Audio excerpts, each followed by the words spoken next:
When I think of power fantasy, I think of isekai. And when I think of isekai, I think of shit like this. If I close my eyes and threw a dart at a board of isekai, I'm hitting like How Not to Summon a Demon Lord or that slime anime. I swear to God, I picked these two anime off the top of my head and they're somehow both Demon Lord related. They're that generic. And that's perfectly fine because they're just meant to be I am the Demon Lord. Flashy lights and Ooga Booga, which kind of sounds like something I would like. They're cool, so they don't have to be good. And if there's anything cooler than your typical anime like Tensei Kenja no Isekai Life Dai 2 no Shugoku wo Itesekai, I would have to guess that's Sung Jin-woo. Well, he's not that cool at the start, but trust me, sooner or later, he'll become more awesome. I know the joke wasn't good, but you can trust that Solo Leveling is gonna get good. Ooh, that whisper kind of. Solo Leveling is about a world where dungeons have connected to the human realm through gates that could pop up anywhere, like your mom's house. Each dungeon has a deadly boss lurking within it, as well as other monsters that must be defeated. And if the dungeon isn't cleared within 7 days, it'll undergo a dungeon break, and the monsters will cross over to the human realm, attack everything and everyone, and probably kill your mom. Because of this, the hunters come into play. Individuals who develop magical powers when the dungeons first appear. They fight the beast and clear the dungeons. Most of them are. Oh, yeah.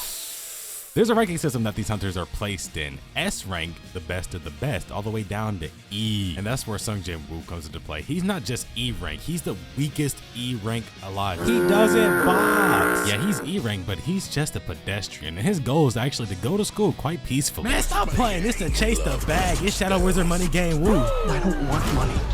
I need it. You see, bills don't pay themselves. That's a reality that everyone has to live with, and Sung Jin-woo is no exception. Bro is down bad for real. He can barely afford the weapons he has to even enter the dungeons because they cost all the money he has. His mother is on life support in a coma, and he has to shoulder the burden of her hospital fees just to keep her alive. On top of that, there's his sister's education to worry about and the basic necessity of putting food on the table. That's a real struggle, my God. I bet this guy wish he had a stimmy. His situation is so real that it resonates with me, as it does probably you, and as it does a wider audience, because what's the motivation of this isekai's main character? Come here! Are you falling asleep right now, bro? You're gonna listen to these points because my hand is already half an inch. Point is that he doesn't have a good motivation. Like, what about this one? Or any of these? You probably watch them and forget about them until you hear that they somehow got a season 2. Granted, Solo Leveling being a power fantasy doesn't exactly make it an isekai unless you check any list and you'll see it like at the very top. The way that Solo Leveling embraces its aspect of power fantasy, even though it's a little bit generic in the idea, I'd call it different. And that's one half of the twist I was talking about.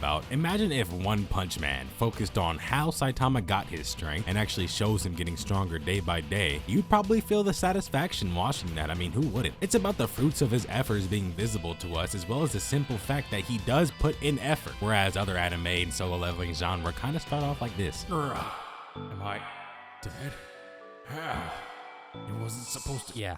I summoned your soul here. I'm the goddess. By the way, do you want to get wiped or go ahead and pick about 20 S-class abilities, lose your memories, and be reincarnated? Probably. Yeah, I thought so. I've been able to increase my magical capacity 1,000-fold. I'll admit, I do watch these animes, but I'm just not going for this. This little jit was born into riches, spawned in able to increase his mana by 1,000 times, all the while he never got his nails dirty. And quite frankly, I don't like it. Everything he has is something that I don't have. This is not called hating. This is unbiased criticism. This is exactly why I'm enjoying Solo Leveling, because Jin-woo does get his nails dirty. Like, very dirty. He knows that there's nothing he can do but enter these low rank dungeons to get his hands on whatever scraps he can, because being a hunter is one of the most lucrative jobs that one can get. There are dangers, yes, but he qualifies, so he's gonna take that chance. And he's not stupid either. Like, he knows what he's doing. Sung Jin-woo is entering these creepy ass dungeons every single day just for the sake of his family members. By the way, hunters can't change their rank, so this dude is weak forever. Sung Jin-woo is the weakest and everybody knows it. And because of this, he's faced with yet another harsh reality. People are capable of incredible acts of kindness and compassion, but there's always another side to that coin. When you're weak and vulnerable, you tend to get spitting insults instead of a kind word or a helping hand. And Sung Jin-woo is the weakest and the most vulnerable. Every callous remark that he gets always comes with spit. A lot of spit. It only serves to add to his gaping pit of insecurity, and even then, he'll keep entering the dungeons alongside these pitiful, hunters. They're not really pitiful, they're kind of up. But what else would somebody like Sun Jin-woo do? No, I thought we went over this already. You already know he's Put gonna. a little band-aid on it, you gotta go get to the bag that's in the dungeon. How could he have ever known that he would press on into a ruthless double dungeon? Almost all of his party members are dead. Even here, he volunteered to be the sacrifice so that the remaining members could escape with their lives. It seemed to me like he was gonna die, but then he kind of got superpowers. He gains access to this video game-like screen called The System. His situation that seemed hopeless is now quite the opposite. Instead of being weak forever, he finally has the means to level up. Now, I was starting to think that solo leveling would be like one of those Mon mode where the main character can't level up but still somehow becomes overpowered. He slowly levels up through quests given to him by the system, and sooner or later he's ready to leave his current self behind and attempt to become a new, stronger, better version of himself. You could even say that his life changed for the...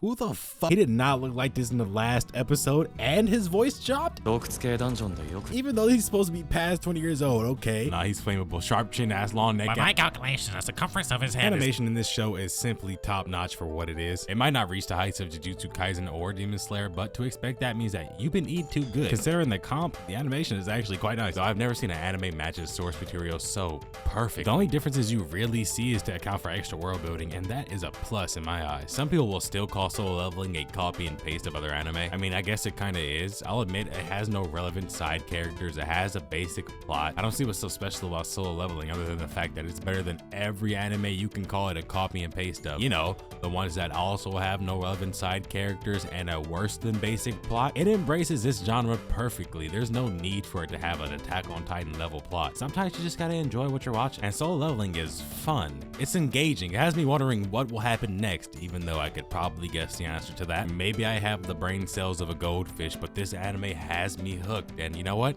I love solo leveling. Besides, unless you prefer to watch anime like The Weakest Hair began a journey to pick up trash, which is no joke in Crunchyroll's most popular anime section, maybe solo leveling's not so bad after all. This is my confession. As you might have noticed over this video, my favorite anime is Kuma Kuma Kuma Bear, but only because I watched the entire 2 seasons with you. どうして俺を産んだの